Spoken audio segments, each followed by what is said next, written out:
ছাত্রীকে অশ্লীল মেসেজ পাঠিয়ে উত্তপ্ত করার অভিযোগে সাসপেন্ড স্কটিশ চার্চ কলেজের অধ্যাপক।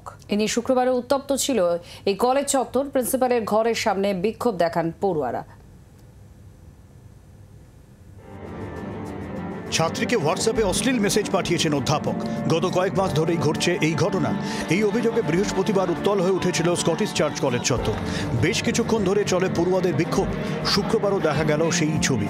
অভিযুক্ত অধ্যাপককে বহিষ্কারের দাবিতে এই দিনও তোলপাড় হয় কলেজ চত্বর। পড়ুয়ারা অভিযুক্ত অধ্যাপকের বহিষ্কারের দাবিতে স্কটিশ চার্চের প্রিন্সিপালের অফিস ঘেরাও করেন। মেয়েটিকে আবার যখন প্রফেসররা জানার পর এই বিষয়টাকে জিজ্ঞেস করে কি হয়েছিল, মেয়েটি তখন ফর্মালি একটা অফিসিয়াল কমপ্লেন লজ করে 2 দিন আগে। হ্যাঁ, একাধিক ছাত্রীর অভিযোগ। হ্যাঁ, ওনাকে সাসপেন্ড করা হয়েছে। না, তাতে আমরা স্যাটিসফাইড নয়, কারণ কি আমরা এখনো কোনো কোয়েশ্চেন্সের উত্তর পাইনি। এখানে নয়, মেয়েটি ডাইরেক্ট প্রিন্সিপাল অফিসে কমপ্লেন করেছিল। পড়ুয়াদের অভিযোগ, এই কাণ্ড ঘটছে জুলাই মাস থেকে। মৌখিকভাবে জানানোর পর ছাত্রীটি লিখিতভাবে অভিযোগও জানিয়েছেন বলে পড়ুয়াদের দাবি। তারপরেও বিষয়টি ধামাচাপা দেওয়ার চেষ্টা হচ্ছে বলে বিক্ষোভকারীদের অভিযোগ। তবে কলেজ কর্তৃপক্ষ অভিযুক্ত অধ্যাপককে সাসপেন্ড করেছে, তাতে খুশি নন বিক্ষোভকারীরা। ক্যামেরায় দীপের সঙ্গে প্রবীরের রিপোর্ট, জি 24 ঘন্টা।